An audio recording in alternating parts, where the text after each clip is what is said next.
Je vais vous montrer comment je m'y prends pour changer les cylindres blocs de train arrière sans avoir trop d'outils. Donc vous aurez quand même besoin de vous confectionner un outil.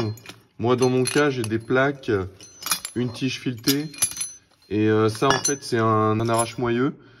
Et je vais vous montrer pourquoi on a besoin d'un arrache-moyeu, mais on peut se servir de n'importe quel outil du moment que c'est creux à l'intérieur. De toute façon vous verrez ça plus tard. Donc le cylindre bloc de train arrière il est juste ici. Donc on peut voir qu'il est bien craquelé partout en fait.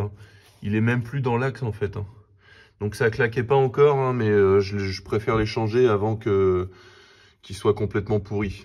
Pour améliorer le confort déjà, ne serait-ce que ça. Donc pour le démonter, je vais vous montrer comment je m'y prends. Donc dans un premier temps, on enlève la roue, ça c'est pas une surprise. Il va falloir enlever le cache ici, mais pas complètement. Donc ma technique, comme d'habitude, ça va être avec le moins de démontage possible. Il n'y a même pas besoin de démonter les amortisseurs ni rien. Vous allez voir, c'est assez simple. Donc là, il y a le cache ici à enlever.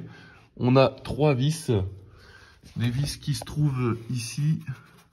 Là où c'est un peu creusé, il y en a une là-bas et une autre dans le coin par là. Donc on les enlève, on descend un peu le cache et puis on se retrouve.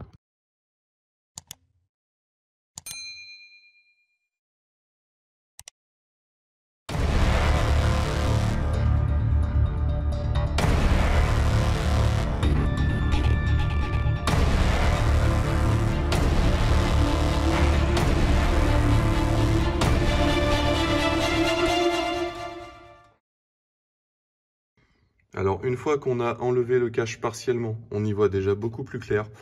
Maintenant on va s'attaquer à la vis ici. Alors on enlève juste l'écrou. Si jamais la tête tourne derrière, on met une clé. Et une fois qu'on a juste enlevé l'écrou, on va venir utiliser un cric, de préférence bouteille. On va venir légèrement remettre le train arrière dans l'axe. Et ensuite avec un chasse-goupille, on va venir chasser la vis. Donc maintenant que l'écrou est parti, on va utiliser notre cric bouteille. On va le placer juste là. Et on va venir gentiment soulever. Alors, en fermant la purge, c'est mieux.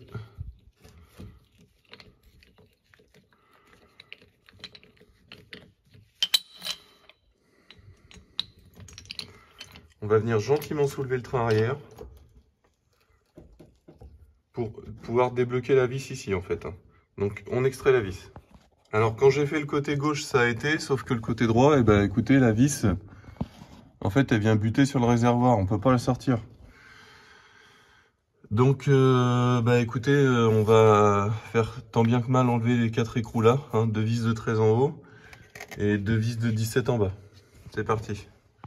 Donc voilà, les 4 vis du support déposées. Donc comme je vous dis, à cause du réservoir, ça va être un peu chiant parce que c'est toujours plus facile de descendre le train arrière et d'enlever la plaque. Mais bon, malheureusement, sur le côté droit, c'est pas possible. Donc maintenant, on va descendre légèrement le cric. Et puis comme vous pouvez voir, tout l'ensemble descend. Donc évidemment, on fait attention aux durites de frein. On essaie de pas trop les mettre en contrainte. Si jamais vous voulez descendre un peu trop bas et qu'elles sont tendues, dégrafez-les, mais normalement, il n'y a pas besoin. Donc là, voilà, là, on est quasiment au maximum. Je ne vais pas aller plus bas. Donc là, on peut extraire la vis. Il va falloir descendre encore un peu. On extrait la vis et puis on sort le support et on a accès au cylindre bloc. Donc la vis est déposée. Quand je regarde le cylindre bloc, il est quand même moins rincé que l'autre que j'ai fait hier. Mais bon, de toute façon, ça se change par deux. Donc là, le but, ça va être de faire du sale. Il va falloir faire plein de trous.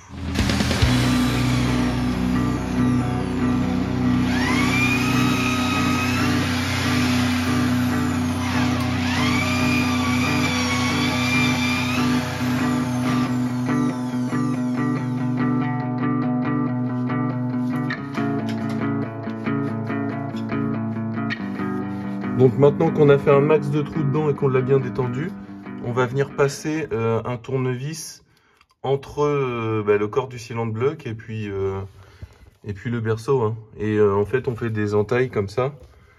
On vient le détendre encore plus et on fait ça tout autour. Et puis ensuite, il vous faudra prendre, moi ce que je prends, c'est une grosse douille de 41 avec une rallonge, je tape et le machin il dégage. Faut pas hésiter à y aller et à prendre son temps, hein. Moi dans mon cas, c'est difficile, il a du mal à sortir. Donc je l'éclate jusqu'à ce que ça sorte, hein. Donc on prend le temps, pas de panique, ça va le faire. Donc là c'est bon, maintenant qu'on l'a bien ruiné, hein, on voit qu'il commence à sortir. Donc on l'extrait. Donc voilà. Vous voyez un peu comment je l'ai défoncé pour le sortir. Donc celui-là était quand même moins usé que l'autre, hein. Alors je peux pas vous montrer sur l'autre parce qu'il est déjà défoncé, mais bon, voilà, on peut comparer avec un neuf. On voit que c'est nickel chrome. Donc ce qu'on peut faire éventuellement pour faciliter l'insertion, parce que c'est très dur à mettre, le plus dur pour moi ça a été le centrage. On peut éventuellement prendre une petite meuleuse et puis raboter un peu les bords, hein. On essaie de tailler les bords, on voit que c'est déjà taillé légèrement pour rentrer, mais on peut essayer d'accentuer un peu la chose. Donc du moment qu'on touche pas au corps, on peut réduire un peu ici, il n'y a pas de problème. Alors à l'intérieur, vous risquez d'avoir des petites zones où ça mord un peu, hein, dû au coup de tournevis. Donc on n'hésite pas à passer un petit coup de lime pour que ce soit lisse partout. Et on badigeonne généreusement de graisse à l'intérieur. Donc voilà, la presse est mise en place. Donc de l'autre côté, on n'hésite pas à mettre une plaque qui va porter sur toute la longueur du cylindre bloc. Et ici, il va falloir un truc creux parce qu'en fait, sinon il va rentrer, il va rester à peu près un doigt. En fait, il va arriver à fleur ici. Donc si vous mettez une plaque de ce côté-là, à un moment, ça rentrera plus. Donc moi, j'utilise directement système. On va serrer tranquillement la presse. Et on va le guider, si jamais il se met légèrement de travers, et ben on le redresse de force et puis on continue de serrer jusqu'à ce qu'il rentre droit. Donc voilà, le système de presse est en place, on voit qu'il est quasiment rentré à fond. Donc là, vu qu'il arrive à fleur, je mets ce système là, comme ça il va pouvoir, vu qu'il déborde légèrement, il va pouvoir rentrer à l'intérieur. Donc voilà, on y va tranquillement et surtout on force pas. Si jamais vraiment, mais vraiment dans le dernier des recours, il ne voulait pas du tout rentrer, ben vous le rabotez un peu. Mais faites-le proprement, il faut que la surface reste plate parce que sinon il va crocher et ça va être la galère pour l'insérer. Voilà, donc il est inséré complètement. Si je peux vous donner un conseil, le secret pour que ça rentre facilement, c'est la lubrification, hein. Bon alors, du coup, vu qu'on a le réservoir qui gêne, comme j'ai cité en début de vidéo, il faut d'abord mettre la grosse vis, le support, et ensuite on vient poser le support. Donc on joue du cric, on déplace à gauche à droite, on met des petits coups de marteau, on le centre comme on peut. Une fois que les 4 vis sont engagées, on va se démerder pour faire ressortir la grosse, en jouant toujours avec le cric et en bougeant le train arrière, hein. Et puis voilà, on resserre tout, on remonte les 3 vis du cache plastique et puis voilà, c'est réglé, c'est terminé.